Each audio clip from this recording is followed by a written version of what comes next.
Buenas noches a todas y todos asistentes a este encuentro mensual organizado por la Fundación Vivir el Duelo.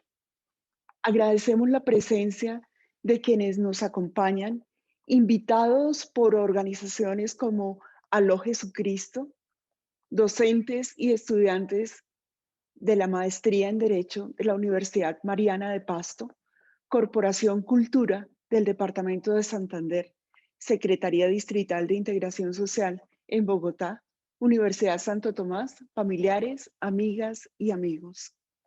Cumplimos 7 meses realizando este espacio en el que nos han acompañado personas extraordinarias que nos han brindado sus conocimientos sobre el duelo, haciendo un recorrido por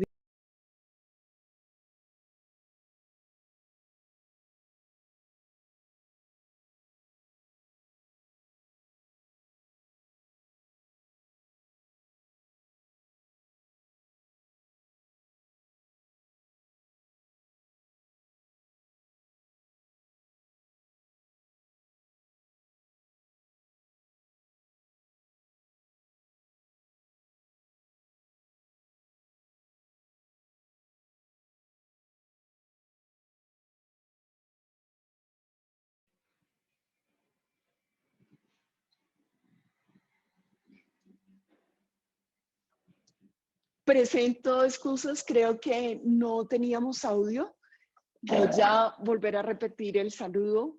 Buenas noches a todas y todos asistentes a este encuentro mensual organizado por la Fundación Vivir el Duelo. Agradecemos la presencia de quienes nos acompañan invitados por organizaciones como Aló Jesucristo, docentes y estudiantes de la Maestría en Derecho de la Universidad Mariana de Pasto, Corporación Cultura del Departamento de Santander, Secretaría Distrital de Integración Social en Bogotá, Universidad Santo Tomás, familiares, amigas y amigos. Cumplimos 7 meses realizando este espacio en el que nos han acompañado personas excepcionales que nos han brindado sus conocimientos sobre el duelo, haciendo un recorrido por diversos aspectos. Así, duelo en Navidad, duelo por pérdida de seres amados, pérdida del empleo, pérdida de la pareja, y sin desconocer la situación presentada por el estallido social en Colombia, con el consecuente impacto emocional generado en la comunidad nacional, propusimos el tema Sanar en Colectivo, que fue abordado desde el espíritu de la no violencia. La propuesta que nos convoca hoy, reflexionar el duelo desde el punto de vista jurídico, es novedosa en cuanto la mayoría de nosotros desconoce esta arista. Hemos decidido su abordaje para conocer elementos nuevos que aporten a nuestro acercamiento al tema del duelo. Profundizaremos entonces el duelo a partir de los orígenes de los perjuicios morales, realizando una mirada desde la filosofía del derecho.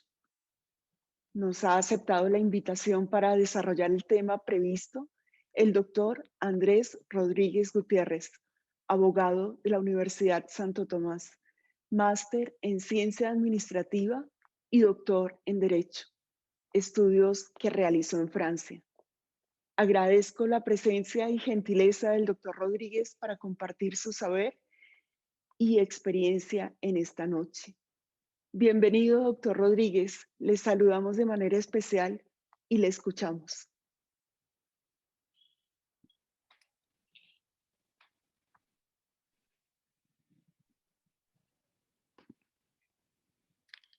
Bueno, muy buenas noches para todos. ¿Cómo están? Cordial y afectuoso saludo. Espero se encuentren bien, que todas sus cosas vayan en orden. ¿Qué tal? ¿Me escuchan ahí bien? Doctora Fabiola. Sí, doctor. Se escucha perfecto. Sí, audio bien, imagen bien. Sí, Bueno, señor. muy bien. Bueno, buenas noches una vez más para todas y todos los presentes en esta reunión, en esta actividad. Lo primero sea agradecerle a la doctora Fabiola Peña por su generosa invitación. a este espacio, que es un espacio, no solamente un espacio académico, sino que también es un espacio de reflexión, es un pensamiento, un espacio de intelectualidad. Y pues yo le agradezco mucho a la doctora Fabiola por su deferencia, por su confianza, quizás por su osadía de traerme aquí a este escenario. Le digo pues con mucho cariño y con mucho afecto. Con la doctora Fabiola, con quien he podido tener yo una larga relación de amistad profesional y sobre todo de pensamiento. Entonces, lo primero es ese agradecimiento por este espacio desinteresado. Es un espacio desinteresado para todos. Veo aquí 58 participantes, ello me complace mucho. Todos los que estamos aquí, y me incluyo, pues lo hacemos realmente por amor a eso, al pensamiento, al conocimiento, a la reflexión, a una mirada crítica en torno a temas como el que nos converge en el día de hoy, ¿no? El dolor, el daño moral, el perjuicio moral, todo lo que sentimos los seres humanos, el sufrimiento. Y ese sufrimiento pues tiene varias miradas. Un sufrimiento puede tener una mirada médica, una mirada filosófica, una mirada jurídica, una mirada analítica, una mirada crítica. Entonces, pues lo que vamos a hacer aquí el día de hoy, con la venia de todos ustedes, es justamente pensar de manera común, intercambiar ideas al final de esta presentación que durará entre 45 minutos aproximadamente. Tendremos una sesión de preguntas y yo les agradezco a todos los presentes que lo hagan con libertad al final de la presentación, ¿vale? Hechos entonces los agradecimientos, pues quiero saludar aquí a varias personas que van a estar conectadas en este momento, quienes también osan escucharme. Digamos que este es un escenario muy bonito y muy especial. Por eso, pues deseo enviar estos saludos también especiales, desde luego, a la anfitriona, a la doctora Fabiola Peña, a Ángela Palacio, al doctor Jorge Rojas, a la doctora Lady Ochoa, al doctor Hugo Sánchez, al señor Saúl, a Angie Patiño, y a tantas personas que estoy seguro que están conectadas en este momento. Yo veo 64 personas y pues es una maravilla. Bueno, pues yo les cuento. Hecho los agradecimientos y los saludos, pues me quiero presentar sucintamente para que nos podamos nosotros ubicar en torno al escenario en el cual nos encontramos y quién tienen ustedes la deferencia de escuchar. La verdad, pues les agradezco esa deferencia.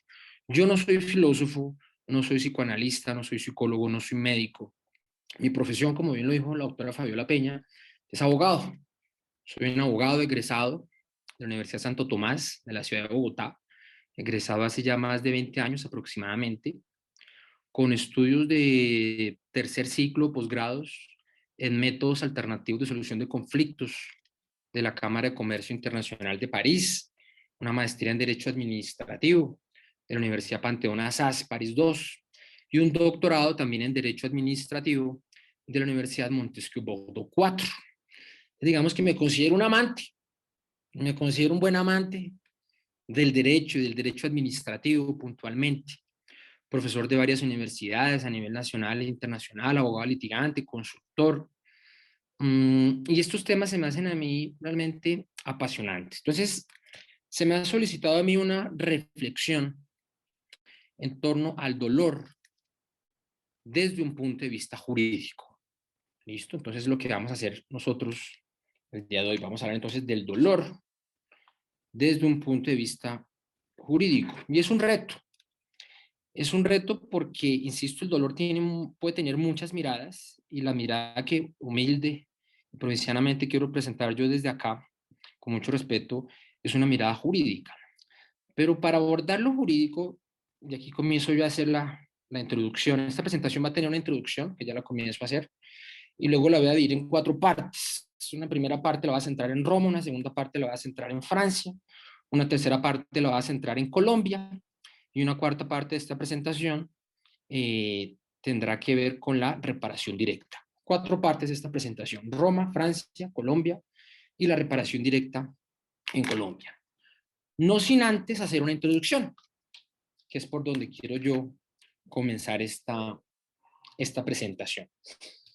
Resulta que hay un autor que muchos de ustedes conocerán, que es Sigmund Freud.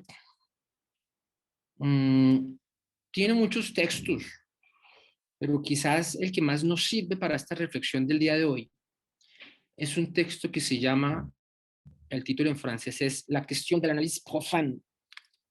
La versión en español fue traducida como La cuestión del análisis profano, de Sigmund Freud.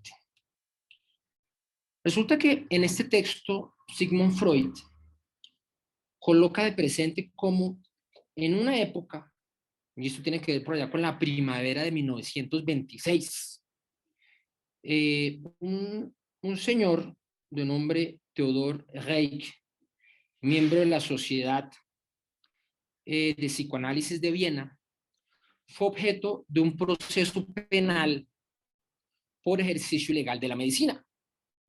Un señor, uno de los, considerado también de los padres del psicoanálisis, Theodor Reik, repito, miembro de la Sociedad de Psicoanálisis de Viena, fue objeto, insisto, de una causa penal por ejercicio ilegal de la medicina, porque en una época el psicoanálisis era considerado como un ejercicio ilegal de la medicina.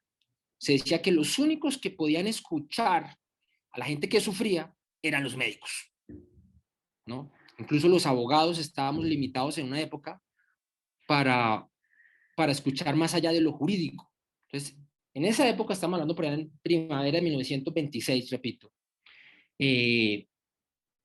sucedió esa causa penal en contra de un señor que sin ser médico escuchaba a la gente que sufría. Y él era un psicoanalista. Entonces, Sigmund Freud, fruto de esa denuncia penal, decide escribir este libro que se llama La cuestión del análisis profano. Entonces, él hace un sinónimo entre profano y los no médicos, porque para la justicia penal en esa época, la gente que se dedicaba a escuchar a quien sufría sin ser médico eran unos profanos y estaban usurpando el lugar de los médicos. De esa manera de introducción, podría yo colocar de presente una pregunta, es decir, ¿quién puede escuchar a quien sufre? Sería una pregunta de investigación si queremos colocarlo en términos académicos, pero también en términos generales. ¿Quién puede escuchar? ¿Quién está llamado? ¿Quién es el legitimado para escuchar a quien sufre? Entonces, en esa época, repito, solamente los médicos estaban llamados a escuchar a quienes sentían algún tipo de padecimiento emocional. Médicos, llámese psicólogos o llámese psiquiatras. Pero Francia, a partir de personajes como Sigmund Freud y como Theodor Reik, colocaron de presente que no, señor, que los médicos no eran los únicos que podían escuchar a quien sufría. Es más, el psicoanálisis, yo no soy psicoanalista, insisto, soy abogado de profesión, pero aquí hay un tema de una pluralidad de disciplinas que se necesitan para abordar este tema del dolor. De Sigmund Freud dice un momento, ¿cómo así que los únicos que pueden escuchar a quienes sufren son los médicos? Entonces Sigmund Freud comienza a atacar fuertemente a los médicos clásicos. Entonces Sigmund Freud dice, la persona que se rompe una mano, pues le ponen un yeso. La persona que de pronto se abre su piel, pues le pueden colocar unos puntos. La persona que sufre un golpe en un ojo, pues de pronto le pueden hacer una cirugía para intentar recuperar su ojo. Pero Sigmund Freud le dice, no conozco al primer médico que haya curado el sufrimiento, dice él. Lo dice en este texto y lo dice en otro que se llama El malestar en la civilización. Dice, los médicos no curan el sufrimiento. Los médicos no pueden curar un despecho, por ejemplo. Los médicos no pueden curar como tal el dolor. Lo que hacen son unos procedimientos paliativos. Entonces, él comienza a cuestionar entonces por qué la gente sufre y por qué no existe un mecanismo idóneo para curar el dolor, si se quiere, de fondo, de manera definitiva. Y ahí nace el psicoanálisis. Y ese proceso lo termina ganando Theodor Reik, diciendo que es que él no está ejerciendo como médico, sino que él simplemente escucha a quien sufre Y a través de la palabra, a través de la filosofía, a través del psicoanálisis, a través del raciocinio, busca disminuir ese dolor. Y en algunos casos, pues hacer que el dolor o que el sufrimiento, que el padecimiento de la psiquis o de la psyché, como dicen los franceses, desaparezca. De esa manera de introducción quiero colocar de presente lo importante que es el psicoanálisis para abordar luego el dolor desde una óptica jurídica. Porque entonces ya hoy es aceptado a nivel mundial que no solamente los médicos escuchan a quien sufre, sino que también lo pueden hacer los psicoanalistas y en últimas también lo hacemos cotidianamente los abogados. En mi oficina de abogado cotidianamente llegan las personas que sufren a contarme sus penas, no para que se las resuelva desde el punto de vista médico ni el psicoanálisis, sino para que intente resolverlas desde lo jurídico. Y allí uno, como abogado, en muchos casos, termina fungiendo como una especie de psicoanalista escuchando a quien va a contar una historia normalmente de sufrimiento, de dolor, bien sea por una muerte, bien sea por una pérdida económica, bien sea por una pérdida afectiva, que genera consecuencias jurídicas, etcétera, etcétera. ¿Listo? Continuando con la introducción y siguiendo con esta línea base, para antes de comenzar a hablar de lo jurídico, hablar de otras disciplinas que soportan lo jurídico, porque digamos que lo jurídico viene a ser el último estadio y para muchos quizás el menos interesante del dolor.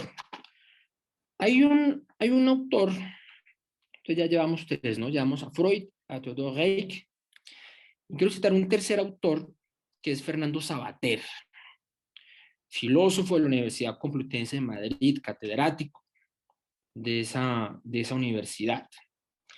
Tiene un libro recomendadísimo, insisto, se llama El valor de elegir. Y es un libro filosófico, pero que para mí es la base para entender jurídicamente el dolor. Él cita a otros autores que yo me voy a permitir aquí traer a colación en este texto. Por ejemplo, Fernando Savater cita en el capítulo primero a Arnold Gehlen. Dice, el hombre no vive sin que dirige, sino que dirige su vida. Mira esa frase, lo interesante. El hombre no vive, sino que dirige su vida. Y eso tiene un impacto no solamente en la filosofía, en el psicoanálisis, sino también en lo jurídico, frente a las responsabilidades que todos tenemos. El hombre no vive, abro comillas, el hombre no vive, sino que dirige su vida. Arnold Gehlen. Luego trae en el capítulo segundo otra citación de Aristóteles que dice, abro comillas, se delibera sobre todas las cosas y todo es susceptible de deliberación, o sobre algunas cosas la deliberación no es posible, citando a Aristóteles. Luego más adelante en el capítulo 10, que se me hace clave esta citación que él trae, es de Patrice Canibes, dice, abro comillas, el individuo educado es aquel que reconoce la legitimidad de toda ley, que le impone un comportamiento admisible y aceptable por todos. Es decir, un comportamiento racional y razonable. Pero es también el individuo que captaría la ilegitimidad de toda ley que le impusiera no respetar a la persona de otro como a sí mismo, que le obligase, por ejemplo, a considerar tal o tal categoría de seres humanos como a simples cosas. Cierro comillas. Y lo digo de una vez, el origen del perjuicio moral se centra en un concepto y es el de la humanidad. No somos cosas, no somos objetos, somos seres humanos. Pareciera eso hoy, en nuestra época, una frase lógica, pero durante mucho tiempo de la historia del hombre, no todos fuimos considerados como seres humanos. En una época, algunos seres humanos eran considerados como bienes, como cosas, como objetos. Para no ir muy lejos, en la época de la esclavitud, en el mundo entero, los esclavos eran cosas, objetos, bienes, propiedad de su amo. No eran considerados como seres humanos. Ni siquiera se pensaba que tenían alma, por ejemplo. Y esto es un concepto filosófico que sirve de sustento para lo jurídico. Y luego, el mismo autor Fernando Savater remata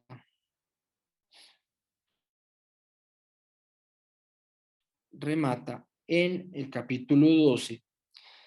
Sí, Anderson, veo que levantó la mano. Si le parece, según lo que me explicó, con el mayor de los gustos, escucharlos, ¿vale? Muchas gracias, muy gentil. Entonces, Fernando Savater en El valor de elegir, cita, y con esto termino el tema de las citas, y ya más próximo al cierre de la introducción. Solo es feliz aquel que cada día puede en calma decir, hoy he vivido, que nuble el cielo Júpiter mañana o lo esclarezca con el sol más vivo. Nunca podrá su mente poderosa hacer que lo que fue ya no haya sido, ni logrará que no esté ya acabado lo que colmó el momento fugitivo. Horacio. Entonces, estas son bases que a manera de introducción yo las coloco de presente en torno a una visión jurídica de lo que es el dolor. Arranco entonces con la primera parte de la reflexión, Roma. Resulta que desde la época de vivir, casi que antropológicamente, filosóficamente, jurídicamente, de Sócrates, Platón, Aristóteles, que humanos podíamos sufrir. Y eso fue un primer reconocimiento que hoy puede parecer evidente, pero en una época no lo era. Y humana, que los seres humanos podíamos sufrir. Es una particularidad que nos distingue, de los seres inanimados. Incluso hoy, por ejemplo, según la Corte Constitucional Colombiana, los animales son considerados como seres sintientes. Fíjese el grado de evolución. Hoy la Corte Constitucional Colombiana a los animales ya no los considera como cosas, que así lo tenía establecido el Código Civil, sino que a los animales los considera como seres sintientes. Incluso, por ejemplo, hay un río que es el río Atrato, que hoy es sujeto de protección de derechos por parte de la Corte Constitucional. Entonces, si los animales son considerados seres sintientes, pues imaginémonos nosotros como seres humanos, ¿cuál es nuestra categoría como primera especie en el mundo, en el universo? Entonces, desde Roma se fijaron esas bases. Se dijo, los seres humanos sí pueden sufrir. Y desde la época romana, a través del derecho de familia, del pater familias, como figura importante en esa época, del derecho civil, del derecho privado, se dijo, si una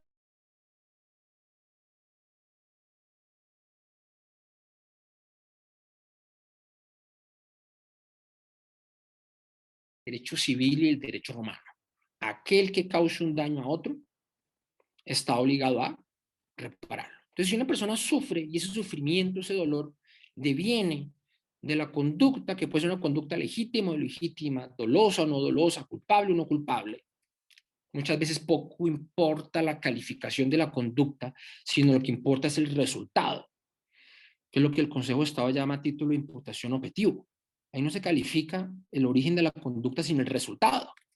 Entonces, si una persona sufre y ese sufrimiento es consecuencia de la conducta de otro, pues ese otro causante del daño, causante del sufrimiento, pues el sufrimiento es un daño, y es un daño que tiene una categoría de ser un daño inmaterial. Ese causante del daño está entonces obligado a indemnizar. Y esa base fue humana. Aquí en Colombia, pues, Colombia para nosotros también se nos también al doctor Fabio Spitia, Gustavo Quintero Navas, sobre esos orígenes del dolor y de la indemnización de perjuicios que se fincan, repito, en Roma.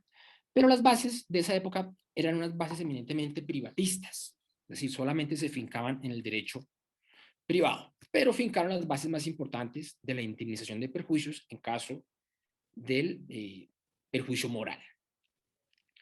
Desde esa época en Roma comenzó a distinguirse lo que es el perjuicio material del perjuicio inmaterial. Son dos escenarios completamente diferentes, aplicados primero para el derecho civil. ¿Cuál es el perjuicio material? Pues se rompe el efero. ¿Cuánto vale el efero? 5.000 pesos. Listo, eso vale el efero. Pero es que en la vida no solamente se rompen esferos, también se rompen personas, se rompen corazones, se rompen mentes, se rompen psiquis, se rompen estados mentales. Entonces, es muy fácil indemnizar la ruptura de un esfero, de una casa, de una finca, de un carro o de un semoviente. ¿Cuánto vale la finca? Tanto. Ahí está el valor de la finca. ¿Cuánto vale el semoviente? Tanto. ¿Cuánto vale el carro? ¿Cuánto vale el apartamento? Casi que para el derecho el perjuicio material es absolutamente ininteresante. ¿Por qué? Porque si usted quiere saber cuánto vale el esfero, pues va. Entonces, si es un Parker, va a Parker, si es un kilométrico, va a kilométrico, etcétera, etcétera. Si es un Mont Blanc, si es lo que sea, si es un Big, va y averigua cuánto vale, y usted al juez le puede decir, mire, ese esfero vale tanto, esa casa vale tanto, me da el favor y me paga el valor material de ese bien, que es el perjuicio material. Pero repito, es el lado menos interesante de los perjuicios. No tiene realmente mayor disquisición, no hay debate, ni siquiera un debate jurídico de fondo. Es más una prueba de cuánto vale el bien. Pero viene lo difícil, que los romanos lo plantearon. ¿Cuánto vale el sufrimiento? ¿Cuánto vale sufrir? Es una pregunta que yo diría ni siquiera Sigmund Freud, ni Theodor Reich, ni Fernando Savater han resuelto. ¿Cuánto vale sufrir? Bueno, el Consejo de Estado colombiano pretendió resolverlo, y lo voy a decir ahorita al final, pero es una falsa solución, porque intrínsecamente aún no se ha determinado por ningún medio cómo cuantificar, por lo menos desde el punto de vista del psicoanálisis y la filosofía y de la antropología, el dolor. ¿Cuánto vale el dolor? ¿Cuánto vale el sufrimiento? Y allí el tema sí se convierte absolutamente apasionante. Entonces dejamos Roma de lado, llegamos al punto número 2, Francia. Resulta que en Francia se fijan las bases para el mundo occidental de lo que es la indemnización de perjuicios. Repito, y no vamos a hablar aquí del perjuicio material, que es absolutamente ininteresante, sino vamos a hablar del perjuicio inmaterial. Y el perjuicio inmaterial tiene que ver con el perjuicio moral, que tiene que ver justamente con el dolor. ¿Listo? Hay un autor, bueno, hay varios. Tenemos a los hermanos Mazot, tenemos a Tung y tenemos a Velucci. Voy a citar este último, Velucci, quien dice, tiene un texto que se llama La reparación pecuniaire du dommage moral. Quiere decir la reparación pecuniaria, del perjuicio moral. Dice, cito, comillas, sabemos y todos los autores lo dicen que la reparación civil que se concede a las viudas por la muerte de sus maridos es dada para enjuagar sus lágrimas, para enjuagar sus lágrimas y aportarle algunos consuelos en su dolor. Mira esa frase lo bonita, repito, de Velucci. Sabemos y todos los autores lo dicen que la reparación civil que se concede a las viudas por la muerte de sus maridos es dada para enjuagar sus lágrimas y aportarle algunos consuelos en su dolor. Cierro comillas. Entonces Francia comienza a desarrollar toda una teoría del perjuicio moral a partir de esa época. Y estamos hablando de 1685 aproximadamente. Desde esa época comienza a hablarse del perjuicio moral, no para todos los ciudadanos, sino para los que tenían ese estatus jurídico de ciudadano. ¿Listo? Entonces, eso aparece primero en el derecho civil y luego aparece en el derecho administrativo. Y es Francia como una de las grandes potencias del derecho, con base en el derecho romano y en la época romana, que dice, mire, si un particular le causa un daño a otro y ese daño tiene la connotación de ser un perjuicio moral, quien causa el daño está obligado a indemnizar. Esa es una máxima que viene del derecho romano, hasta aquí nada novedoso. La novedad para el derecho francés, con fallos como el fallo Blanco, el fallo Cadot, el fallo Terrier y otros más adelante, se dice, ojo, si es el Estado quien le causa un daño y ese daño tiene la connotación de ser además material, inmaterial, es decir, perjuicio moral, el Estado está obligado a indemnizar. Y eso se dio sobre todo, repito, a partir de 1873, con el célebre fallo Blanco. Entonces se dijo, no solamente los particulares tienen que indemnizar los perjuicios morales, sino que el Estado también tiene que indemnizar los perjuicios morales que le cause a un particular. ¿Listo? Pero viene un debate grande y es el siguiente. El dolor, y así lo han notado, y así lo han anotado muchos autores, el dolor, según Kant, Kelsen, Hegel, per se es indemnizable. Repito, el dolor per se es indemnizable, perdón.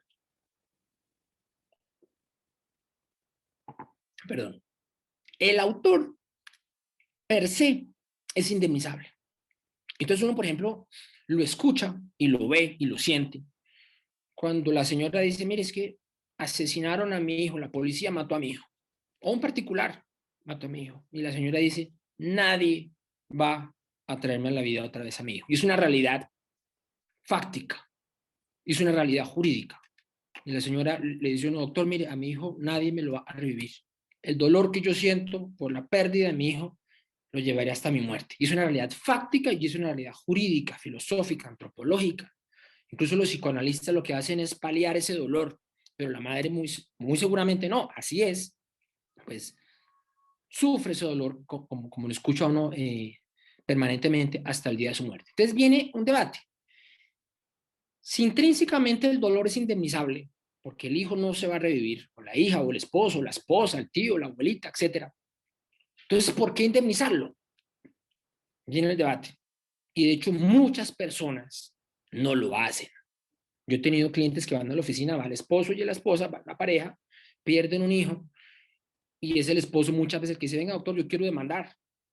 Y la esposa dice, no, mire, yo estoy aquí porque mi esposo insiste, pero a mí eso no me interesa, que me den la plata que sea, no me interesa porque el dolor que yo tengo, no hay dinero que lo solvente. Entonces viene el debate.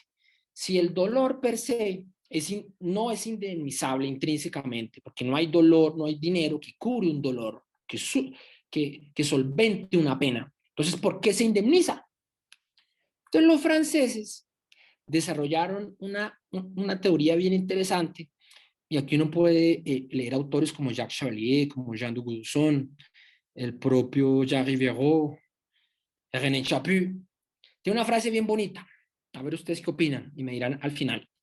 Abro comillas. Dicen los franceses, abro comillas. El dolor con pan es más llevadero. Cierro comillas.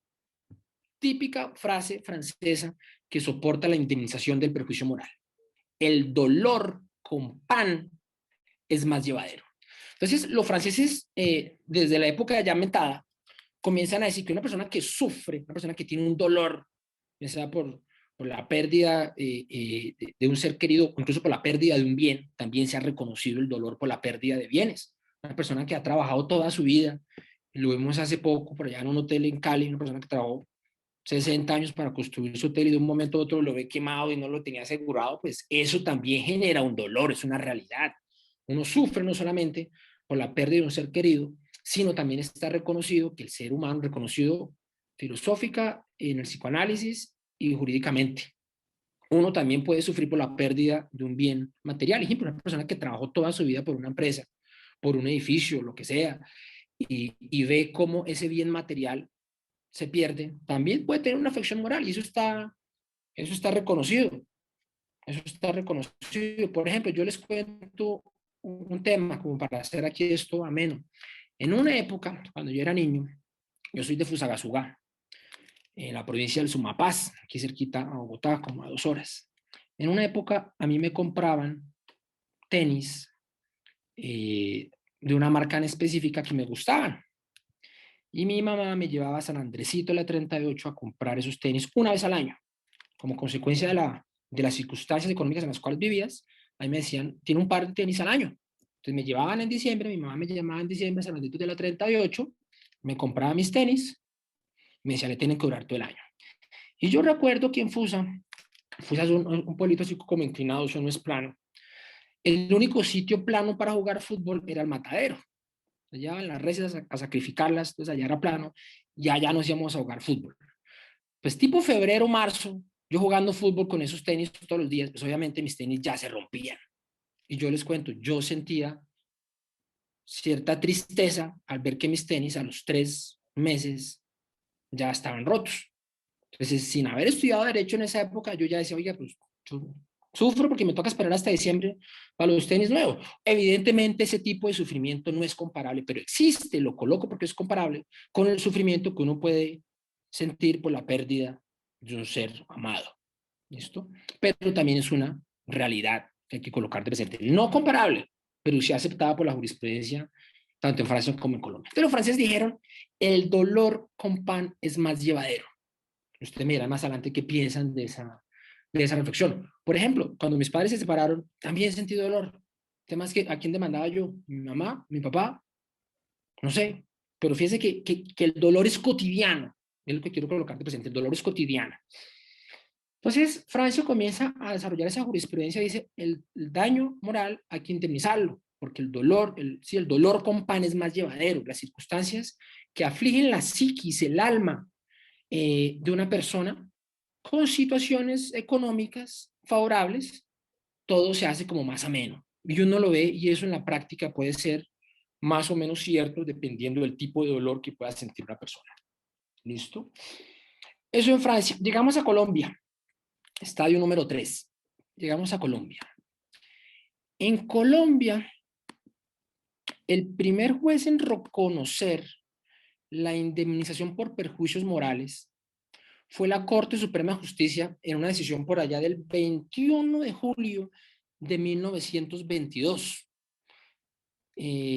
conocido como el caso León Villaveses, quien demandó al municipio de Bogotá por lo siguiente. En esta historia lo bonita. El señor había pagado, bueno, su esposa falleció y el señor había pagado una bóveda en el cementerio central de la época para que allí se tuviesen los restos de su amada esposa.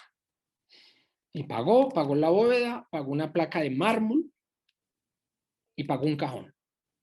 Cuento los detalles, y los detalles por qué. Espero no ser demasiado crudo, pero quiero que conozcan el caso que es el primero en Colombia de indemnización por perjuicio moral. Y el municipio de Bogotá, que en ese caso no era distrito, sino municipio, de manera inconsulta, rompe el mármol, que es en donde decía el nombre de la señora, nació, murió, etc. Rompe el mármol que estaba ahí, la placa, retira el féretro, los restos, los tira a una fosa común y hace una demolición de esa ala o de esa bóveda general que contenía varias bóvedas. Entonces él demanda al municipio de Bogotá por perjuicio moral. Dice, eso que ustedes hicieron es absolutamente inhumano, es absolutamente injusto. Yo pensaba y estaba confiado de que los restos de mi esposa estaban allá, para eso pagué. Y yo, sorpresa, ustedes cogen los restos de mi esposa, los tiran en un lugar que no corresponde y demanda y gana. Y la Corte Suprema de Justicia por primera vez reconoció en ese año, ya citado, que esa persona sufrió un perjuicio moral como consecuencia del obrar de el municipio de Bogotá. Y la Corte Suprema reconoció que esa persona había sufrido por ese acto por parte de la alcaldía. Ahora bien, llegamos ya ahora a una época contemporánea. Hay una sentencia del Consejo de Estado colombiano que es del 28 de agosto de 2014. Sala de lo Contencioso Administrativo, sección tercera. Magistrado ponente Jaime Orlando Santofimio Gamboa. Les cuento, hoy para el Consejo de Estado todos sufrimos por igual. Les cuento. Bueno, esto a partir del 2014, ¿eh? Porque antes del 2014 uno podía pedir una indemnización de perjuicios sin límite alguno. Uno acreditaba un dolor y a través de una prueba pericial establecía el monto del perjuicio. Hoy, a partir del 28 de agosto de 2014, para el Consejo de Estado, todos sufrimos por igual. Perdón. Entonces, el Consejo de Estado se inventó unas tablas para el derecho administrativo. En caso de muerte, por ejemplo. Entonces, hay unas tablas. Esta es una sentencia que tiene un número importante de páginas, 492 páginas, que no voy a leer acá. Entonces, aparecen unas tablas en caso de muerte, en casos de lesiones personales, etc. Entonces, yo les coloco, por ejemplo, en caso de muerte, para el Consejo de Estado, el tope máximo indemnizatorio en caso de muerte son 100 salarios mínimos legales mensuales vigentes. Entonces aparecen unas tablas, 5 tablas con 5 grados. Grado 1, grado 2, 3, 4 y 5. El grado 1 recibe el 100% del tope indemnizatorio, es decir, 100 salarios mínimos legales mensuales vigentes. El grado 2 recibe el 50%. Grado 3, 35%. Grado 4, 25%. Grado quinto, el 15%. Topes indemnizatorios en caso de muerte. Entonces, para el Consejo de Estado, todos sufrimos por igual, pero es una sentencia muy criticada. ¿Por qué? Porque no todos sufrimos por igual. Por ejemplo, no toda esposa ama a su esposo. Es una realidad. Yo lo veo cotidianamente, tanto desde lo profesional como desde lo personal. Lo veo cotidianamente. No toda esposa ama a su esposo. Uno diría, pero ¿cómo así? Entonces pasa todos los días, o viceversa. No todo esposo ama a su esposa.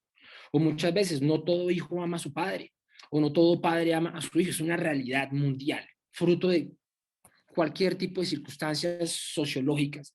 Y uno puede citar aquí, por ejemplo, a Emile Durkheim. Entonces uno diría, bueno, pero ¿y si no lo ama, por qué no se separa? Bueno, sus razones tendrá, económicas, familiares, sociales, pero hay muchas personas que no necesariamente se aman siendo pareja. ¿Cuál es el problema entonces? Que para el Consejo de Estado, si muere la esposa, así el esposo no ame a su esposa, pero por el solo hecho de serlo, el esposo le reconoce un tope indemnizatorio de 100 salarios mínimos legales mensuales vigentes. Entonces yo coloco un ejemplo rudo quizás. El esposo no quiere, bueno, va a cambiar el ejemplo. Va a decir, el tío no quiere, el tío no quiere al sobrino y lo manda a matar. Y le paga un sicario para que lo mande a matar. Y luego el sobrino es asesinado, pero no por el sicario, sino por la policía o por un tercero. Ese tío igual recibe una indemnización de prejuicio según las tablas del Consejo de Estado. Lo mismo pasa con los esposos, con los hijos, con los tíos, los sobrinos, los abuelos, etc. Entonces, fíjense que es cuestionable el hecho de que para el Consejo de Estado todos suframos, sí, que todos sufrimos por igual, y eso no es cierto. Pero hoy, repito, esas son las tablas que si quieren a través de la doctora Fabiola, yo con mucho gusto les puedo compartir. Les repito, 100 salarios, caso de los esposos, que es la primera línea, luego baja 50, 35, 25, y hay una novedad interesante, 15%. ¿Quién va en el 15%? Los amantes, los amigos, los colegas. No son familiares, pero sufren un dolor por la pérdida del otro. El Consejo de Estado le reconoce un 15%, pero vuelve y juega. Por el hecho de ser colega no necesariamente sufre un perjuicio moral. Colombia va de la mano con Francia en el sentido de aceptar que el ser humano sufre, que la psiquis sufre. Entonces viene una pregunta adicional. ¿Qué es el dolor? ¿Qué es el perjuicio moral? Entonces el Consejo de Estado tiene 3 categorías, que es el perjuicio moral propiamente dicho, daño en la vida en relación y daño a derechos convencionales protegidos internacionalmente. Son 3 categorías. Pero el dolor es una aflicción íntima que afecta a la psiquis. Entonces, el daño moral tiene varios sinónimos. El daño moral puede ser considerado como ese desasosiego, ese abandono, esa tristeza, ese desarraigo, ese llanto, esa oscuridad. Esas circunstancias que afectan íntimamente la existencia de un ser humano. Y esas falencias, si se quiere, desde el punto de vista jurídico, son entonces indemnizables. Pero es eso, es el dolor que sufre una persona. Y el dolor es hoy indemnizable. Una vez, un alumno del pregrado en Barranquilla me preguntaba, profesor, ¿cuánto vale una lágrima? No se ha resuelto. ¿Cuánto vale una lágrima? No se ha resuelto. Entonces alguien decía por allá a modo de chiste satírico, sarcástico, fuerte. Entonces el que más llora es el que más sufre. No necesariamente. No todos lloramos, por ejemplo, no todos lloran. El dolor es un tema difícilmente cuantificable, que el Consejo de Estado quiso cuantificarlo en materia administrativa. En materia civil aún no existen esas tablas, pero en materia administrativa sí. Pero soy la pregunta, ¿cuánto vale una lágrima? Duro. No tiene precio. Entonces alguien diría, pues de pronto el valor intrínseco de que difícil, pero el Consejo de Estado reconoce ese perjuicio moral como esa afectación a las condiciones básicas de existencia, por ejemplo. la persona que se bañaba todos los días, que se afeitaba todos los días, se peinaba, se cambiaba de ropa, y de un momento a otro no se vuelve a bañar, no se vuelve a cambiar de ropa. Conozco casos de personas que por un choque emocional o psicológico deja de bañarse durante 2 meses, 3 meses. Va cada 3 meses al río, se baña y se cambia y vuelve, dura 3 meses con la misma ropa, etc. Son afectaciones a la psiquis que ni siquiera la medicina ha podido resolver. Entonces, la persona que tenía una vida social importante deja de salir, deja de llamar a sus padres, a sus hermanos, a sus hijos. En materia de la sexualidad, la persona que tiene una vida sexual normal y deja de tener relaciones sexuales con su compañero, compañero permanente o con su pareja, fruto de una afectación a su psiquis. Coloco de presente un soldado que pisa una mina antipersona, pierde una pierna, pero sus órganos genitales están perfectamente funcionales, pero el fruto de ese impacto de perder su pierna deja de tener relaciones sexuales con su compañera permanente, demanda al ejército y gana. El ejército se defiende con un dictamen pericial, pretendiendo decir que sus órganos genitales están perfectamente bien, válidos o aptos para tener relaciones sexuales, funcionales mecánicamente, y el abogado del demandante y un perito dicen: un momentico, es que aquí no estamos hablando de una mutación física, estamos hablando de un problema que afecta la psiquis, porque el prejuicio moral afecta sobre todo la psiquis, como dirían los franceses, la psyché. Dicen, y es allí donde yo los invito respetuosamente que consulten los autores citados en esta exposición. Cuarto tema, reparación directa. ¿Cuál es el medio de control judicial para obtener una indemnización de perjuicios? Reparación directa.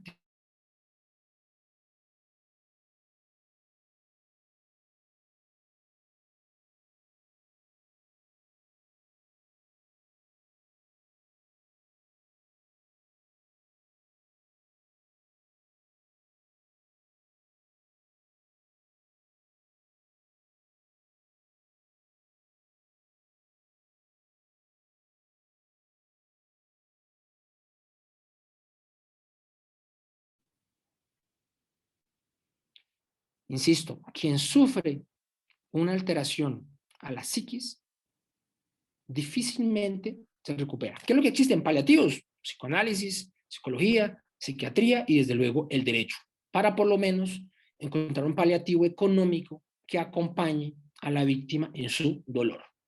Concluyo con la frase del Consejo de Estado francés de la Sala de lo Contencioso Administrativo, según la cual el dolor con pan es más llevadero. Ustedes me dirán sus impresiones. Yo les agradezco mucho su deferencia. Gracias por haberme escuchado esta hora. Para mí también es un momento bonito, importante poder hablar de estos temas que me interesan no solamente desde lo jurídico, sino también desde lo personal. Gracias, muy amables.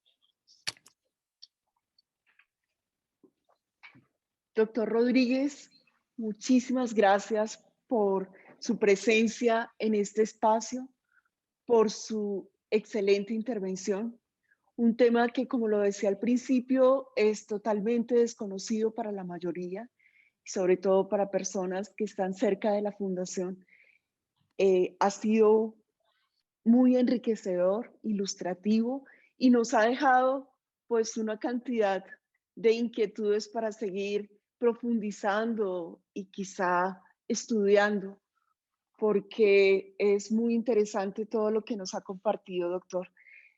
Como ha habido, llegamos a tener 82 personas, en este momento son 79 y seguramente todos quieren participar de alguna manera. Quiero preguntarle, doctor, ¿cuánto tiempo tenemos para las preguntas? Doctora Fabiola, diría el filósofo francés Michel Serres: para la felicidad no existen ni términos ni tiempos. Y yo en este momento estoy feliz. Entonces, por favor, el tiempo que sea necesario. Muchísimas gracias, doctor. Entonces, vamos a utilizar esta metodología. Por favor, el que quiera intervenir, levanta la mano. María Paula Herrera va a estar otorgando la palabra a través de los micrófonos abiertos, pero quisiéramos saber quién quiere participar levantando la mano. Me parece, doctora Fabiola, que hace un instante había un señor que estaba levantando la mano. Sí, señor. Lo que no recuerdo es cómo se llamaba o cómo se llama. Si, si está por ahí la persona, por favor, adelante, concédanos el honor de escucharlo.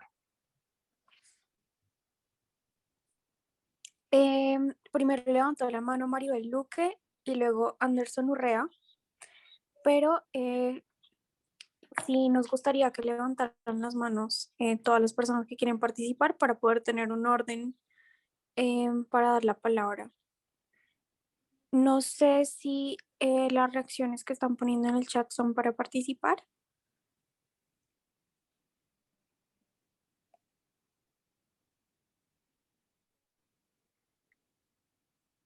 María Paula, concédele por favor la palabra a las dos personas que habían levantado la mano inicialmente.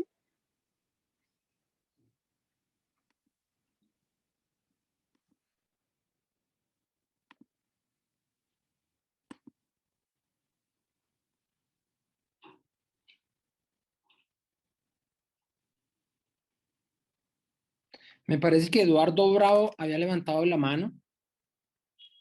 O me parece que aquí también veo yo bueno, a Azucena Barón. Tiene levantada la mano en este momento. Adelante, señora Azucena, por favor, buenas noches. Buenas noches, ¿cómo estás? Bien, Bueno, cordial y yo afectuoso saludo. tengo una pregunta realmente, pues a raíz de todo lo que usted nos explicaba. Resulta, pues, voy a hacer una pregunta. En la familia hay una persona que tiene a su mamá, pero sus tíos nunca la han dejado ver como la mamá, al punto que se llegó un momento en donde ella nunca le dijo mamá. Y ahorita que están en el tema de sucesión, de todo esto de lo que dijo supuestamente la abuelita, entonces los tíos ya en este momento le están diciendo, no, usted ya no se tiene que hacer cargo de nada, o sea, usted nada, de nada es con su mamá. Eso es problema de nosotros, eso es problema de su mamá, eso es problema mío y de mis hermanos. Entonces, ella, a raíz de esto, está sufriendo ahorita una depresión profunda. Ella en este caso, aquí, pues, en algún momento se había dicho que, o ella me preguntaba qué podía hacer, porque realmente pues yo no conozco este tema, pero usted nos decía en este momento qué podría hacer ella, Sí, porque pues perdón, qué pena con realmente, ustedes. ¿Será que hay una persona, el doctor Eduardo, el señor Eduardo y Ángela, y ahora podrían por favor apagar sus micrófonos un instante mientras escuchamos a la señora Azucena, por favor? Gracias. Sí, señora Azucena, por favor, adelante. sí, entonces ella sí, ella llegó en un momento y se volvió y ahorita se alejó y pues sigue, esta niña está sin poder reponerse. Entonces yo digo, ¿ella qué podría hacer en este caso? Porque definitivamente ya la familia fue la que la alejó, o sea, ni siquiera es el Estado, es la familia misma, los tíos de ella la alejaron de la mamá y no la dejan ni verla a la mamá ni nada. En este caso, ¿ya qué podría hacer? Sí, señora Azucena, muchísimas gracias por su interesante pregunta. Existen unas acciones policivas establecidas hoy en el nuevo Código Policivo, a través de las cuales pueden las personas obtener una serie de medidas para la sana convivencia. Entonces uno podría pensar que si una persona es alejada de su núcleo familiar, bien sea de su madre, de su padre, de su abuelo, de sus primos, pues son prácticas que atentan contra la sana convivencia. Y el Código de Policía lo que busca justamente es una sana convivencia. Entonces, en ese caso, las acciones judiciales idóneas serían inicialmente unas acciones policivas para que, en aras de garantizar esos derechos de la sana convivencia, se le permita a la persona tener el trato con su ser querido, siempre y cuando desde cuando pues el ser querido esté de acuerdo con ese trato. Adicional a ello, se podrán iniciar una serie de tipos de acciones de civil para efectos de obtener algún tipo de indemnización justamente por el perjuicio moral, por esa depresión que le causa a una persona no poder ver a su ser querido como consecuencia de las actuaciones de otra persona en el mismo núcleo familiar. Entonces, las respuestas son acciones policivas o acciones de carácter civil. ¿Listo, señora Azucena? Sí, señor, perfecto. Incluso Muchas gracias. incluso uno podría pensar vía tutela, uno podría invocar los derechos a la familia, a la salud, porque es que cuando una persona está en depresión, pues se está afectando su salud mental. Entonces yo pensaría que incluso vía tutela, invocando el derecho a la familia, a la salud, a la dignidad y a la honra, uno podría solicitarle a un juez, vía tutela, que es una acción constitucional, imponer e impartir medidas y órdenes que le permitan a un ser querido ver a su ser querido. Ay, bueno, doctor, muchas gracias. Muchas gracias Con por la muchísimo información. gusto, señora Susana, para servirle. Aquí sigue en orden, creo que está el señor Jorge García, que está con la mano levantada. Buenas noches. Buenas noches, señor Jorge. Cordial y afectuoso saludo. ¿Cómo está? Bien, muchas gracias. Muy amable por este encuentro, muy amable por la temática que es importante. Yo trabajo en Uniminuto, en un servicio que se llama mi pregunta o mi inquietud es la siguiente, digamos, no sé cómo se maneja a partir de la ley, es una pregunta que va a partir del derecho. Digamos, hablaba al principio de la conferencia de la importancia de que hay áreas que atienden situaciones en crisis, ¿no? Intervención en crisis que hacemos nosotros. Hay psicólogos, hay pedagogos, etcétera. Pero ¿qué pasa con el acompañante espiritual frente a esa realidad? Porque soy sacerdote, hay acompañantes espirituales, hay personas dedicadas a ese tema, ¿no? Personas dedicadas, no solamente religiosos técnicamente, sino laicos o personas que se especializan en esa área. ¿Qué pasa con esa área? ¿Cómo se contempla? ¿Cómo se puede percibir?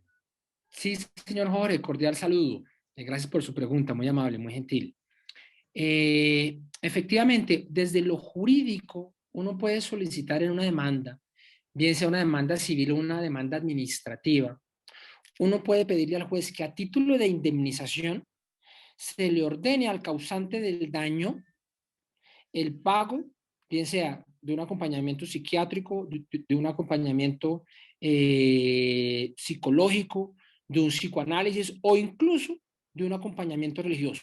Hace parte del paquete indemnizatorio. Entonces la persona dice, mire, yo sufro, entonces yo quiero por indemnización tanto económico, pero es que como el dinero no lo es todo y todos lo sabemos, requerimos todos, es muchas veces, como usted lo acaba de decir, señor, de un acompañamiento espiritual, de un acompañamiento superior. Pues ese tipo de acompañamiento, si tiene un costo económico, también se le puede solicitar al juez y el juez puede en la sentencia decretar ese tipo de acompañamientos de manera indemnizatoria. Por ejemplo, señor Jorge, le coloco un ejemplo. Huelga la redundancia. Por ejemplo, le coloco un ejemplo. ¿Usted recuerda en el caso de Sigifredo López, que fue el exdiputado del Valle, que fue secuestrado por un grupo armado y luego la fiscalía lo liberó, pero tan pronto lo liberó, lo capturó, sindicado de ser además no solamente miembro del grupo armado, sino cabecilla del grupo armado, etcétera? Cuando ese señor presenta la demanda, que presentó primero una solicitud de conciliación, él obviamente pues pidió un dinero, él solicitó un dinero, pero adicionalmente dijo, mire, yo quiero que el fiscal general de la Nación, que dijo que yo era un bandido, aparezca en los mismos medios, en los mismos periódicos a decir todo lo contrario, que yo soy una persona de bien. Y eso se llama reparación integral. Entonces, dentro de las medidas de reparación integral, es perfectamente válido que una persona, según su credo, según su religión, según su creencia, diga, yo quiero un acompañamiento psicológico, psiquiátrico, católico, el que sea. Y si eso lleva un costo, pues el condenado tendrá que pagar ese costo que conlleva ese acompañamiento, que en este caso usted plantea que se me hace ideal, es ese acompañamiento espiritual. Porque está demostrado también en la propia jurisprudencia que finalmente la indemnización económica es la menos importante. La más importante es esa que usted plantea, señor Jorge. Es ese acompañamiento espiritual, psicológico, psicoanálisis. Cada cual verá cómo se siente más cómodo, ¿no es cierto? Pero ese es el más importante. Si es posible, señor Jorge, ¿cómo no? Ok, muchas gracias. Muy amable por la respuesta. Y Para muy bien, servirle. muchas gracias. No, a Muchas, ustedes, muchas gracias. muchas gracias, muy gentil, muy amable. Me parece que el señor Alex tiene ahí abierto su cámara. Adelante, por favor. O la persona que desee intervenir, doctora Fabiola, con todo gusto.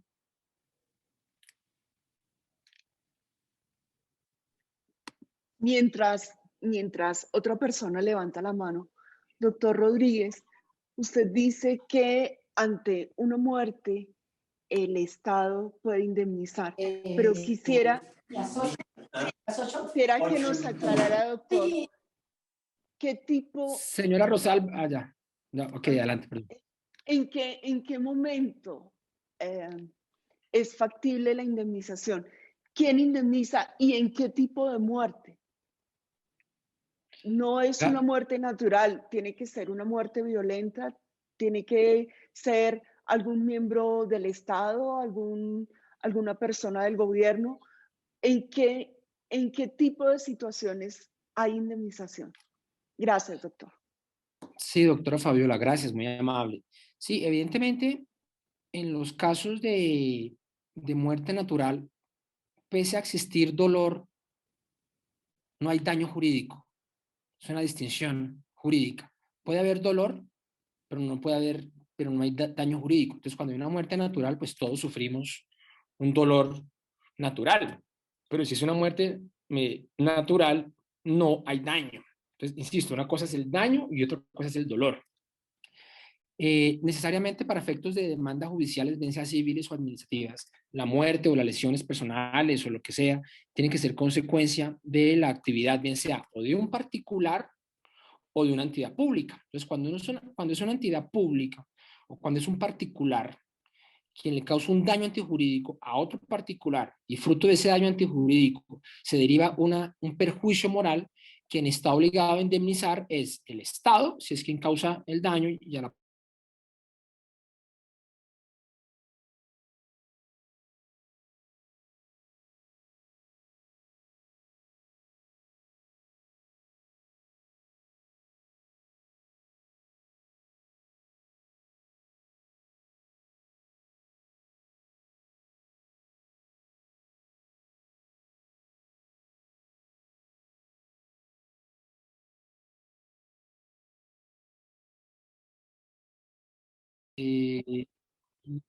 están en observación en la clínica. Hoy en día mi hijo tiene discapacidad cognitiva por secuelas al nacer. Yo demandé que la clínica y ellos salieran ganando, que supuestamente es normal. El caso se quedó así y yo estoy llevando esta situación. Gracias por escuchar. ¿Le parece, doctora Fabiola, si damos respuesta a esa pregunta entonces? Claro que sí, doctor. Adelante. Listo, doctora Fabiola, muchas gracias. Entonces, señora Margarita, hay un tema en materia jurídica y son los términos de caducidad y de prescripción. Es caducidad si es administrativo y es prescripción si es civil. Entonces, si es un hospital, será una demanda pública o administrativa, corrijo. Si es civil, será una demanda civil. ¿Qué es lo que sucede? Que para demandar hay unos tiempos. Uno no puede demandar en cualquier momento. Entonces, cuando se causa un daño, por ejemplo, en materia administrativa, el artículo 164 del CEPACA dice que hay un término para demandar de 2 años. Entonces, ojo a eso. Si una persona sufre un daño como consecuencia del obrar de la administración pública, tiene 2 años para demandar en materia administrativa. Si es en materia civil, trae sus propias reglas, pero igual hay unos tiempos. Entonces, si usted me cuenta, señora Margarita, que es un daño que data ya de hace 20 años, desafortunadamente hoy para presentar una demanda ya habrán operado los términos de caducidad en materia administrativa, si fue un hospital público, o de prescripción en materia civil, si fue un hospital privado. ¿Vale, señora Margarita? Sí, buenas noches, doctor.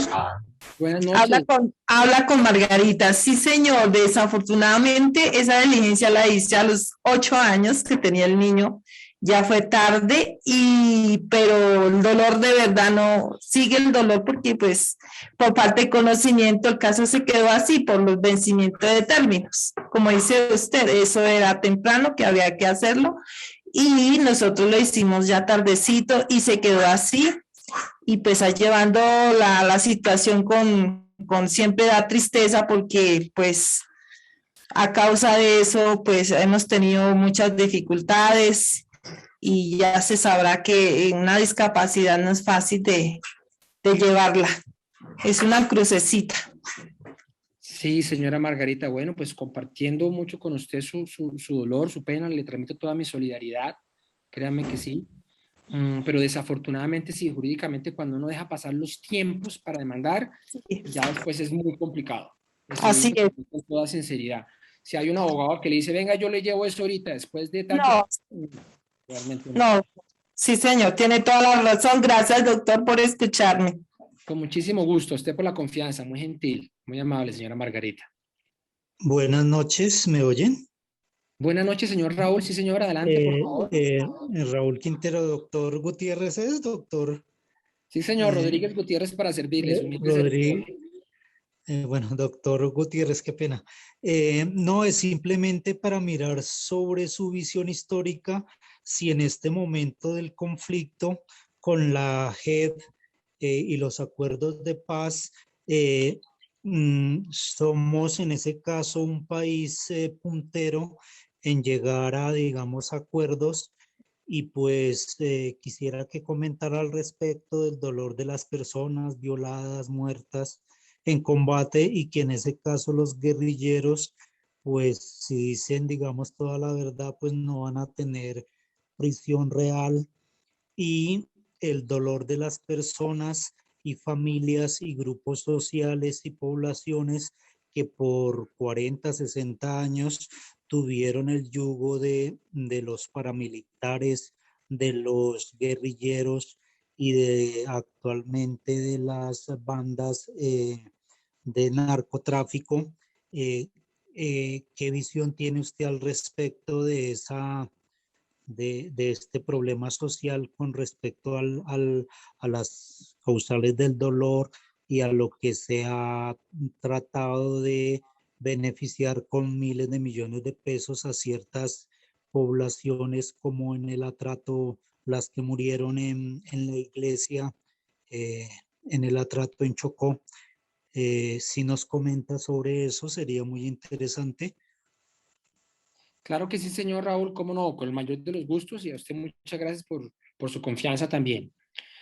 Pues señor Raúl, yo le cuento, realmente, y lo digo con todo respeto, la ley de víctimas en Colombia es un fracaso. ¿Por qué? Le voy a contar un caso. En mi oficina llegó una señora que fue víctima de acceso carnal violento y sus dos hijas menores de edad fueron víctimas de abuso carnal abusivo. Entonces tenemos 3 mujeres, una mayor de edad y 2 menores de edad, víctimas de delitos sexuales por parte de un grupo armado al margen de la ley. Ellas van a ley de víctimas y en ley de víctimas, luego de 5 años de procedimiento administrativo, reciben las 3 aproximadamente 35 millones de pesos. Entonces ellas van a mi oficina y me dicen, mire, realmente doctor, por el dolor que aún sufrimos, se nos hace que esa suma es absolutamente irrisoria. Entonces, ¿qué pasó? Ese tipo de personas que ven que las indemnizaciones de ley de víctimas son irrisorias, terminan demandando finalmente al Estado para solicitar una indemnización justa, una indemnización correcta, porque los montos de las indemnizaciones de víctimas son supremamente reducidas. Ahora bien, vía judicial se puede obtener algo que muchas veces es difícil obtener en ley de víctimas y es el tema de las excusas públicas, del perdón, del discurso, del busto, del nombre de la víctima en la calle, en el parque donde fue asesinado o en la vereda donde fue violada la persona. Entonces, digamos que en la práctica hoy, todo ese tema de violencia que hemos padecido desafortunadamente en Colombia se está resolviendo. Una partita chiquitica en ley de víctimas, pero el grueso se resuelve ante la jurisdicción de lo contencioso administrativo, donde allí sí se pueden obtener unas indemnizaciones económicas importantes y a lo que se llama reparación integral, que repito, es cuando se obliga al victimario a pedir perdón. Y eso para la víctima en materia de indemnización muchas veces quizás es más importante que la misma suma de dinero. Señor Raúl. ¿Vale? Ahora, yo le cuento, señor Raúl, y a todos, la ley de víctimas en Colombia es una copia de la ley contra el terrorismo que fue creada en Francia en las épocas del grupo ETA. ¿Se acuerdan del grupo ETA? El grupo ETA era un grupo terrorista franco-español que operaba entre el sur de Francia y el norte de España. Entonces, las víctimas del grupo ETA, para que no tuvieran que demandar, el Estado francés creó una ley de víctimas y dijo, mire, usted venga aquí, Estado francés, demuestre que es víctima de ETA, no demande, sino que en sede administrativa, sin necesidad de pasar por un juez, yo le reconozco una indemnización de perjuicios. Pero esas indemnizaciones allá fueron absolutamente altas a través de esa ley de víctimas. Y eso pues evitó que las personas tuvieran luego que demandar, señor Raúl. ¿Vale?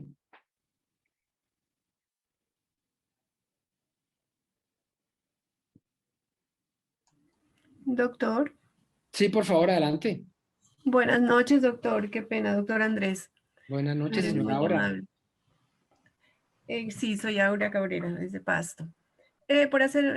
Continuando con lo de la ley de víctimas, que me pareció como un tanto interesante, y luego le realizo como otra pregunta desde el punto de vista de responsabilidad. Eh, Doctor, cuando usted dice que uno no puede tener la reparación desde el punto de vista de la unidad de víctimas porque es muy irrisoria y tiene que acudir a la parte, digamos, a la parte administrativa, pero no es una reparación, digamos, económica, sino simplemente de disculpas públicas y eso, pues es que eso no sería como favorable para la víctima. Y la víctima por lo general, porque hay mucha gente desplazada, hay mucha gente sí, que ha sufrido el dolor de la muerte de un familiar, lo que sea, a manos de los grupos armados o paramilitares y todo. Entonces es como, no sé, es como un juego, me parece, se lo mira como un juego, porque ¿cómo es posible de que no le reparen ese dolor y todavía que tengan que hacerlo por la parte administrativa y que salgan con eso de que pues, le van a pedir es una disculpa pública? Y eso no, o sea, no. ¿Es viable eso, mi doc? Ese sería como en resumen. Sí, señora Aura, digamos que lo que se hace en reparación integral es lo siguiente, y digamos que aquí quiero hacer una precisión. No es que, no es que se, no es que se solicite solamente el perdón, no, yo no conozco ninguna demanda en donde el actor pida solamente el perdón. No, siempre las demandas en materia civil y administrativa por perjuicio moral llevan una pretensión de carácter económica, siempre. Yo no conozco ninguna que sea solamente el perdón o el busto, la excusa, no, siempre es el componente económico. Lo que pasa es que adicionalmente, después de 1991, sobre todo con jurisprudencia de la sección tercera del Consejo de Estado colombiano, maestra ponente Ruth Estela Correa, adicional a la pretensión económica, va la pretensión de la disculpa. ¿Sí me va a entender, señora Aura? Entonces es económico más disculpa. Y eso es lo que se hace en sede contencioso administrativa, que es el escenario final al cual llegan todas las víctimas del conflicto armado en Colombia. ¿Vale, señora Aura? Listo, doctor. Pero se lo haría que a través de una tutela o No, tendría que ser directamente. el medio de control idóneo, si quien causa el daño antijurídico es una entidad pública, es la acción o medio de control de reparación directa consagrada en el artículo 140 de la ley 1437 del 2011, que es el nuevo Código de Procedimiento Administrativo y lo Contencioso Administrativo, hoy modificado por la ley 2080 del 2021. Y para eso hay que hacerlo dentro de los 2 años siguientes al momento del daño causado. Gracias, doctor. Tengo otra preguntita. Por favor, adelante. Qué pena, abusando de su No, ni me sabiduría, faltaba. de Un su placer para mí, conocimiento. gracias, muy amable. Verá, mi doc. En materia cuando se hace la reclamación, esto ya es una reparación, digamos, un accidente de tránsito que hubo y hubo unos fallecidos, ¿sí? Cuando se hace la reclamación de la indemnización y están involucrados el Estado y unos particulares, uno puede hacer lo que le digo por separado, hacer la solicitud, o tiene que hacerlo al Estado, o tiene que hacer conjuntamente, Estado y particulares. Sí, señora Aura, pues uno escoge a quién demanda. Entonces, sí. Pero puedo hacerlo por decir, perdón que le interrumpa, mi doc, por decir algo a ver, le voy a más o menos ahí grosso modo un accidente de tránsito por allá en una vía del Putumayo, donde falleció un X señor y dejó a su familia y a toda su familia desamparada. Fue a raíz de la vía, porque usted no sé si tiene conocimiento, las vías del Putumayo son muy, pero muy catastróficas, eso es, y viajando de noche peor, ¿sí? Y las empresas lo enviaron a este señor a que se vaya de noche. Son unas empresas que pues, lo contrataron. Entonces, el señor, pues obviamente era el ayudante y vino y el conductor no tenía conocimiento bien de por allá y se derrumbaron. Murió el ayudante. Entonces, ahí está involucrado el Estado y está involucrada, ¿cierto?, las empresas que lo contrataron. Entonces, la pregunta es, como las demandas al Estado se demoran un poco, entonces, ¿se puede demandar independientemente al Estado por aparte y a los particulares por aparte o hacer la reclamación así? Esa es mi pregunta puntual. Gracias, María. Pues realmente uno escoge a quién demanda. Entonces, si el daño lo causó un particular y un privado, uno escoge. Y tiene ahí, digamos, 3 opciones. O demanda solo al particular a través de una acción civil. O demanda solo al Estado a través de una acción administrativa. O demanda a las dos. Y demandando a las dos por fuero de atracción, la acción idónea es la de la acción administrativa. Pero uno escoge a quién demanda. Entonces uno dice, no, yo no me quiero demorar mucho, eso la justicia administrativa es muy demorada, me voy solo por la civil contra el particular, listo. O no, yo me voy solamente contra de la entidad pública porque el particular no tiene con qué pagar, listo, me voy solo allá. O voy a mandar a las dos, lo demanda a las dos, pero por fuero de atracción, la jurisdicción competente, la jurisdicción de lo contencioso administrativo, de conformidad con los artículos 103, 104 y 105 de la ley 1437 del 2011. Señora Aura. Ya. O sea, no puedo hacer la acción civil por aparte y luego demando al Estado. Sería inocuo y sería violar el principio de economía procesal. Si va a presentar 2 demandas, pues lo ideal no es presentarlas por aparte, sino en una sola, y en ese caso aplicaría el fuero de atracción, porque si presenta 2 demandas por aparte, si las 2 partes se enteran que hay un mismo proceso por el mismo hecho dañoso, pueden solicitarle al juez que arrime al proceso administrativo el proceso civil, porque en Colombia no puede ser indemnizado, ni en Colombia ni en el mundo, no puede ser indemnizado 2 veces un mismo daño. Ya. Listo, gracias, doctor, muy amable. Con mucho Muy gusto, amable. señora. Aquí Doctor Sí, por Andrés, favor, tenía adelante. levantada la mano primero ese Fonseca, quien bajó la mano, y posteriormente levantó la mano Maribel Luque Macías. Listo, adelante, usted dirá, María Paula, por favor.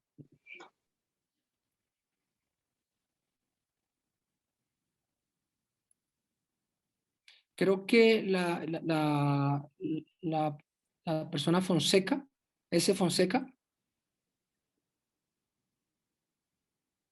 Adelante, por favor. Buenas noches, mi doctor Andrés. Mi nombre es Saúl Fonseca. ¿Cómo ha estado? Señor Saúl, qué placer tan gigante escucharlo por este medio. Qué gusto, un honor. Igual digo, doctor, sobre su presentación magnífica, nos ha trasladado en la historia y de verdad que es un tema muy importante que sin duda nos toca a todos. Ha dejado para conocer la realidad nuestra, esta última parte, de la cual yo me permito consultarle respecto de algo que uno no quisiera ni hablar ahora, y es el tema de los perjuicios causados a muchas personas, a muchas víctimas, a muchos dolientes, con el tema de la pandemia y de los enfermos que entraron a un hospital un día y salieron todos supuestamente contagiados por el tema del COVID-19. En eso el tema del dolor es infinito. Es infinito porque en eso no se tiene acceso a verlo, ni a saludar a la familia, ni a despedirse. Entonces, ya que usted mencionó el tema del dolor infinito y el tema de lo cuantificable que puede llegar a ser, este tema se podría buscar alguna indemnización, se podría buscar clarificar un poco ese aspecto que permanece sin duda en la mayor oscuridad de personas que entraron por alguna razón distinta al contagio y muchísimas salieron como NN o como personas que murieron por el contagio. ¿Qué se podría pensar de eso, mi doctor Andrés? Puntualmente, señor Saúl, frente al tema de las personas que ingresan a un hospital por una dolencia diferente al COVID y terminan infectadas, ¿es su pregunta? Sí. Sí, cómo no. Que salen mejor dicho, no se vuelve a saber de la persona hasta que 5 días lo entregan en una urna y nadie se responsabiliza de eso. ¿Qué tanto puede hacer una víctima, un doliente para aclarar estos hechos? ¿Qué tanta indemnización le cabe al Estado? Yo diría que todas, señor Saúl. Según el artículo 90 constitucional.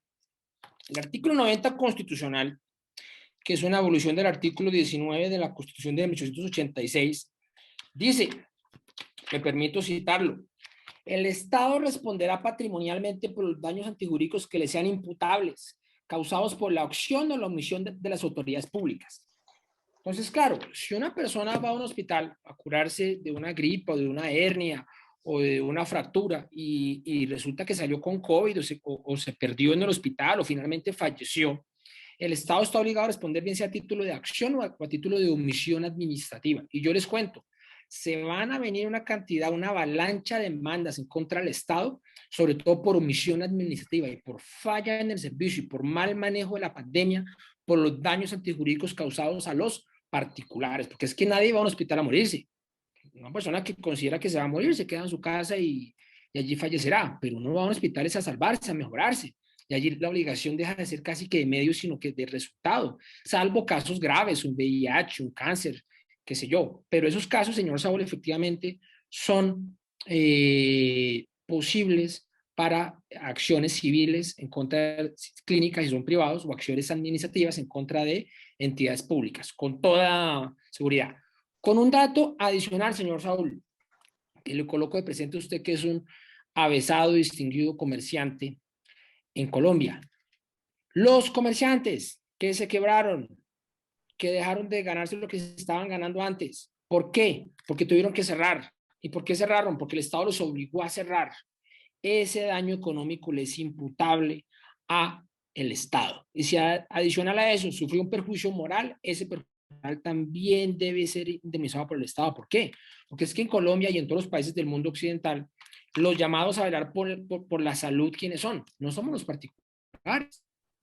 Según el artículo segundo constitucional, es el Estado. Por eso tiene un Ministerio de Salud.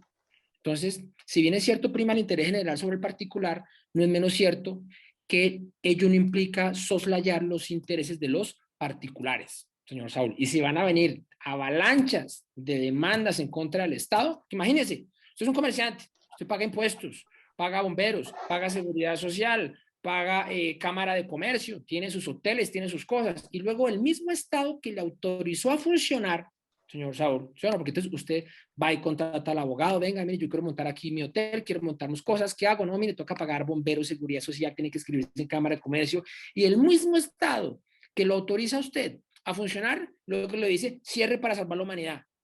Pero es que salvar la humanidad no es una obligación individual, sino es una obligación estatal, según la Constitución. Puede que sociológicamente y a través del principio de solidaridad todos estamos obligados a participar, pero cuando hay una pérdida económica y moral, el obligado a responder, considero modestamente, es el Estado, señor Saúl.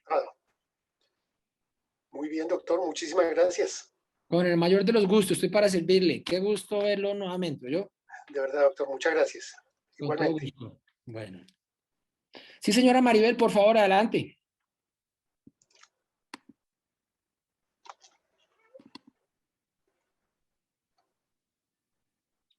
Señora Maribel, la oímos.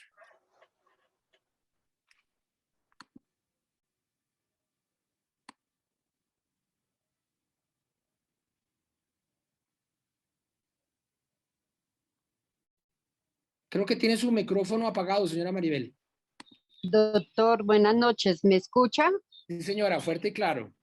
La escucho y la Doctor, veo. gusto de oírlo. Me alegra que nos asesoren. Estoy muy contenta de escucharlo, doctor Rodríguez. Habla con Maribel Luque.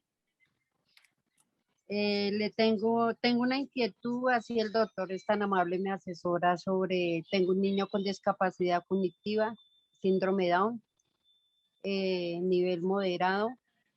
El niño hijo haga de cuenta, tengo mi nacionalidad española. Yo soy colombiana, pero tengo mi nacionalidad española por parte de mi padre. El Estado allí me pueden ayudar a mí para, o sea, cuando le pagan a una persona mensualmente la ayuda al niño por su discapacidad. A mí mucha gente me ha dicho que lleve los papeles allí y que el Estado tiene la obligación de ayudar al niño para sus estudios. El niño tiene ahorita 13 años y que yo con papeles históricos, con la historia clínica y con el registro de nacimiento del niño y todo, puedo pasarlo allí al Estado o a la Embajada de España y ellos allá estudian los papeles y me hacen un reactivo de la edad que tiene el niño desde que nació. Hasta dónde es cierto o estoy equivocada, doctora, si es tan amable, me asesora. Gracias. Sí, señora Maribel, muchas gracias por su confianza. Señora Maribel, pues en temas de derecho internacional, uno efectivamente sí puede pedir una serie de acompañamientos a través de las distintas embajadas y consulados para ese tipo de efectos. No es fácil, no es evidente, no es un tema realmente a través del cual uno pueda llegar a algún tipo de apoyo. Insisto, las acciones idóneas siempre son las acciones judiciales, pero tienen un término muy corto. Entonces, en materia administrativa, repito, son 2 años, en materia civil también es muy corto. Ya allí es más un tema de solidaridad, de principio de dignidad humana, en donde los entes estatales pueden eventualmente participar, en este caso sería a través de pronto de un derecho de petición, Ley 1755-2015, Decreto 1167-2016, y vía acción de tutela, de pronto, pedir un acompañamiento humanitario de entidades públicas en ese tipo de circunstancias. Pero, señora Maribel, no es evidente. No es evidente porque tiene que haber una obligación para que la entidad pública proceda a hacer ese acompañamiento humanitario. Ay, gracias, doctor, por asesorarme. Es que me mandaron una carta que mandara la historia clínica y todo del niño y el niño se encontraba hospitalizado. Prácticamente él duró 2 años en el hospital, yo viviendo con él allí en el hospital. Entonces no pude hacer las vueltas que tenía yo que hacer. Él es hijo, haga de cuenta, de una española, pero mi nacionalidad es de allá y yo nací acá en Colombia. ¿Y quién le pidió la carta, perdón? Allá la Embajada de España, Ah, buenísimo. Sí, en la Embajada de el España. niño, Le desde pidieron que el ese niño documento. nació, sí. Sí, en la Si Embajada de hubiese, España. perdón, doctor, si hubiese perdón que le interrumpa, doctor, Tranquila. si hubiese nacido el niño allá en España, ellos, los niños con discapacidad, tienen una ayuda mensualmente de por vida. Si hubiera nacido allí, pero el niño nació aquí en Colombia conmigo, o sea, aquí. Entonces yo puedo hacer la petición, a ver si logro hacer la ayuda que necesita el niño para sus estudios. A mí me serviría es para levantar el niño en sus estudios. Hágala, sí, señora, hágala. Si le pidieron esa documentación, proceda inmediatamente, envíe la documentación que, pues si se la están pidiendo, quiere decir que tiene una base jurídica para hacerlo. Me la pidieron hace que el niño nació y yo me dejé ahí y ahí quedó todo y no hice nada, doctor. Y por eso es que le pido su asesoría al doctor. Pero igual envíe la documentación a ver qué le dicen. ¿Vale? Ay, gracias, doctor Rodríguez, gracias. Bueno, con Muchas muchísimo gusto, señora gracias. Maribel, estoy para servirle. Bueno, sí, señor. Bueno.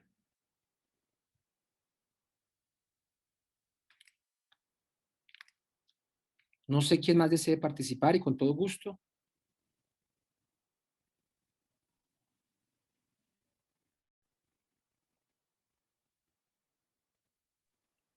Por aquí veo, por ejemplo, hace un momento vi al doctor Osvaldo Pérez Orozco. Me parece que ya se retiró. Por aquí está el doctor Osvaldo Pérez Orozco. No sé, pronto la señora Lucelena Rincón, qué observación, apreciación nos quiera transmitir aquí en este espacio, que es un espacio abierto, liberal, intelectual, de pensamiento. Señora Lucelena, un gusto saludarla.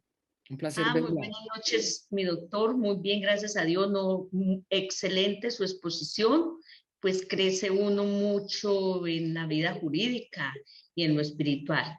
Muy amable por todo lo que dijo. Y aprendimos un poco más de derecho. Señora Luz Helena, un placer gigante para mí verla, escucharla, todos mis sentimientos de afecto, de amor, de amistad. Gracias. Gracias a usted, doña Luz Helena, muy amable. No sé, aquí, por ejemplo, aquí veo, el doctor Osvaldo Pérez como que se nos fue, ¿no? Sí. Querido doctor, no sé si le propongo que culminemos en este momento. Usted me dice. ¿Listo? Pues, doctor, ¿qué nos queda? Volver a reiterarle nuestros agradecimientos. Muchísima gente me ha escrito por el chat, interesante intervención, y pues ha sido muy ilustrativa y nos ha abierto una cantidad de posibilidades de seguir profundizando en este tema. Pues mucha gente con inquietudes particulares, pero son válidas porque pues la gente sufre, como nos decía usted, doctor Rodríguez, y el hecho de tener un abogado cerca les hace expresar todos sus sentimientos y todas sus situaciones particulares. Muchísimas gracias, ha sido muy gentil por brindarnos su tiempo, sus conocimientos y toda su disposición para escuchar a toda la gente que lo ha querido hacer. Muchas gracias, doctor. Usted, doctora Fabiola, muchísimas gracias por este escenario, por este momento de reflexión, de pensamiento. Para mí es un honor que usted me escuche, que todas las personas que se han conectado el día de hoy pues hayan escuchado estas modestas, humildes reflexiones. Lo hago con mucho cariño, con mucho afecto, con mucho respeto. Y bueno, cuenten conmigo, estoy para servirles. Más que abogado, soy un ser humano también, que también sufre. Entonces, pues estos espacios a mí me sirven también mucho. Muchísimas gracias, muy amables. Muchas gracias, doctor. Feliz descanso. Gracias a todos. Bueno, una feliz y noche a para todas. todos. Conversamos, hola, feliz noche. Gracias, doctor. Excelente.